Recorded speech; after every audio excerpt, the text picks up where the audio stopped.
Do you ever feel like creating content is really heavy or overwhelming or just feels like it's too much? Well, I'm here to say that the struggle is common, it's real, and I know that many, and likely you too, feel trapped by these expectations placed on you with your content. But the thing is, when content feels heavy or overwhelming or just too much, it can lead to procrastination or inconsistency or even content burnout. So, today I'll be sharing my intentions for 2026 that are designed to make my content lighter, more joyful, and aligned. And I'm hoping that by sharing my own personal experiences, you'll feel inspired perhaps to think about your own content a little differently this year. Hello, beautiful people, and welcome to this week's episode of the Content with Heart podcast. I hope you are doing well and starting to get back into the swing of routines of life and business post the holiday season. Now, I've actually spoken a lot about my decision last year to take on a retail casual job, or actually two retail casual jobs. And as a result, let's be honest, my content, and in particular this podcast, felt very heavy. It was the weight of what I should be doing that was on my shoulders. And especially since I call myself a content expert, I really felt the weight of expectations. And I feel like this should, combined with a severe lack of time and energy, really impacted the way that I approached the podcast and showed up on the podcast and how I felt about it too. This in turn really damaged my creativity and my confidence, and really ultimately my business growth as well. And on top of all of this, I know from personal experience that when content feels like a chore, when it feels like something you have to do, that your connection with your audience suffers greatly. So, what can you do about it? Well, as I talk through my intentions in this year, I would love for you to keep a few things in mind. That simplifying content doesn't reduce its effectiveness. It really improves your clarity and authenticity. That your content creation should fuel your business, it should support it, it should feel good, not drain it. And if you're looking to build trust, consistency, and have a sustainable approach to content creation, then aligning your intentions with action is where it's at. And then to wrap all of this up, creating content with ease, with a lightness, is a combination of both mindset and process. So, what you think about content and then how you actually approach it. Okay, so let's get into my intentions. The first one is thinking about intention over outcome. So, this means focusing on content with purpose, not just the metrics of it. So, whilst I have goals and objectives of what I want my content to achieve for my business, it's not a priority in the creation process. And this really applies to even a strategic point of view. So I am thinking about every piece of content that I'm creating, every podcast episode that I record for you leads you to a particular call to action or is leading you to something else down the track. But that doesn't mean that I am solely focusing on that. I am also focusing on you in the creation process. For me, it's really a shift from how many likes or how many views or listens, if I'm talking about this podcast, can I get, to who am I serving today and who needs to actually hear this. It's really a change in how I am approaching the content creation process. So for me, this means that I'm going to be really hyper vigilant in noticing when content feels more performative, when I'm focusing on those metrics rather than true connection. And like I said, last year, I felt like I was actually going through the motions, whereas in the four or so episodes that I've recorded this year so far, it feels so much better. And I'm truly focused on the connection with you as my listener or viewer. So I think that I'll be doing this I have been before I've recorded the last four podcast episodes, is stopping, just taking that moment, breathing. I'm really articulating the feeling or the value that I want my content to convey. So today's episode, for example, was all about lightness. And the ideas that I share and the way that I share it will hopefully convey a sense of lightness and possibility for you too. Now, my second intention is choosing simplicity. So I've always been of the belief that more is more. Squeeze the most you can out of any situation, whether it's content, whether I'm doing some other task. And that's because I've always been efficiency and process oriented. And last year showed me that even though I'm skewed this way as a planner, content archetype as well, a lack of time and energy really overrides any perfect process. So, in the name of simplicity, I am leaning on my minimum viable content, and you can go back to episode 167 to find out more about that, with the help of AI to reimagine my content for me and do it in a way, which I'll talk about in a minute, that it really creates a habit stacking process. So, for you, it might be just to prioritize one simple goal per content piece. It might be to commit to consistency for your long form content, or write down your process for doing one thing this week and reuse it again next week. I will also be avoiding over engineering with my tools that I use in my business. So I'll be saying goodbye to a few systems I use over the next month, and I'll talk about that more in later episodes. But employing those minimal steps, decreasing the clutter in my brain is going to give me maximum clarity when it comes to my content. Now, the third thing is protecting my creative energy. And I really would love for you to do this as well.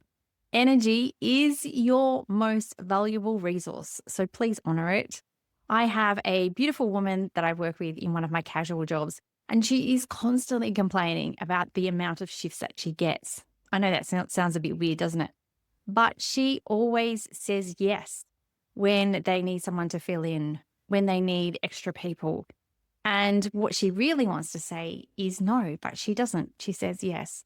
So I really want to encourage you to say no to those things that are going to impact your creative energy, and really recognize and eliminate, if you can, those energy drains. So things like comparisonitis and scrolling or chasing trends. For me, my energy drains have definitely been socials. I am super conscious now of the time that I spend on Instagram in particular. So I know that when I start scrolling too much, or I scroll before I create, then that really, really drains my energy and impacts the way that I show up for you. Another example of protecting my creative energy is something that actually happened over the last couple of days on the weekend. If you're on my email list, you would know about this already. On the weekend, my beautiful dingo dog needed to visit an emergency vet. And one thing after another, it was like a huge emotional drain for me, and physical drain as well. I ended up sleeping on the couch near her so I could be with her and make sure that she was okay throughout the night before we had the procedure done the following day. Now, I had planned yesterday to record this podcast. I had planned to do it, and I had planned to do all of the reimagination, everything that goes with creating the podcast episodes. However, I knew that my energy after looking after my dog would not be very high. And I didn't want to bring that kind of down vibe to the podcast either. So I decided not to. I decided to protect my creative energy and save it for today instead. So for you, it might be something like batching your content when you know that your energy is high, or when it happens to be high, or rest or plan during times when you have got low energy. You could block out creative time on your calendar and really treat it like a meeting if you need to, whatever works for you. But please protect your creative energy. Now, my fourth one is consistency without forcing it. Now, I'm pretty good at consistency, I think, but I feel as though because I am so process oriented, that sometimes it feels a little bit forced. I need to remind myself that consistency doesn't require perfection. It just simply requires a rhythm, an easy rhythm that works for me. And once again, going back to my minimum viable content approach, thinking about if it's not working for me right now, how can I simplify that? And what is the one small piece, the one small thing that I can do that will actually move my business forward? Now, a really great way of doing this is to habit stack. So with this podcast, I will record it and then edit it, and then use AI to do a whole heap of little bits and pieces for me, which I then edit and distribute as per my process. This is kind of similar to I visit a skin doctor quite regularly, and she always has a go at me for having dry skin. And I always say, yes, yes, I know. I will moisturize. And I find myself moisturizing the week before I know I'm going to go and see her. But she knows. She always knows. So last time I walked away from my appointment with her and I decided this is it. I really do need to start moisturizing and moisturizing more often. So I do it now every time I step out of the shower. I simply moisturize my body. And I mean, how easy is that? To get consistent at something, to get consistent at moisturizing my skin, I made sure that I did it after I did something else. So perhaps you might like to think about that. You might think about doing one small thing every single week. It might be one super short email to connect with your subscribers. Even one small action can create long-term impact. Now, my last intention, I've left for the hardest one till last, I think, is allowing flexibility. This is so hard. This is so hard for me, but I feel that I need to bring it more into my awareness and be conscious of it more often. I've never been good at flexibility, ever, ever, ever. For me, plans are plans. And if you don't follow through, then it feels wrong or it feels like a failure. And when it comes to business, I know logically that flexibility allows creativity to flourish and can really prevent overwhelm as well. And probably the same in life as well, I think. So I really do intend to give myself grace when things, including my content, don't go to plan. And at the end of the day, when you think about plans and content plans, they shouldn't be seen as a rigid, non-negotiable contract, but rather this space for flexibility. And I'm learning every day to adapt as I need to. And a good example of that is yesterday. I mentioned how I was going to record the podcast, but I knew my energy wasn't in the right space and my mindset wasn't in the right space. So I decided not to. And so I'm really proud of myself for not beating myself up about not doing it, because I did something else instead that was just as beneficial for me. And so, yeah, just really giving myself the grace of not doing something, but knowing that I could do it at another time. So for you, you might like to think about keeping a content bank for times where you just don't feel like you can really bring yourself, or you don't have the time, energy, or resources to bring yourself to your content. You could reuse an email as a social media post. I've done that so many times when you've run out of time. So really think about being flexible with your content creation. Now we've come to that point in the episode where you get to reflect on what you've heard so far in this episode and really think about how your content could be different. So the questions I have for you this week are: where do I currently force content instead of creating from energy or inspiration? How could I simplify my content this month?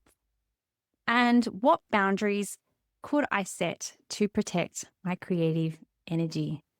Now, if any of the intentions that I've spoken about today, like choosing simplicity, protecting your energy, allowing flexibility, have resonated with you, then please go and check out my book, The Power of Content. It's a step-by-step companion to put those ideas into practice. And it's for anyone who's really ready to stop chasing perfection, who's ready to dish the noise that is constantly thrown at them and create content that actually feels good to make. So go and grab your copy using the link in the show notes.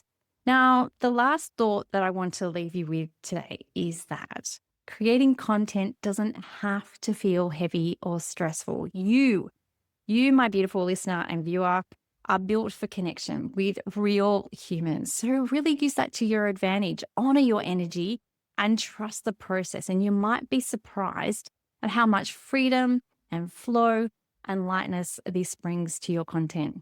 I'd love to know what your intentions are this year. So make sure you go and connect with me on Instagram and let me know. With heart, always.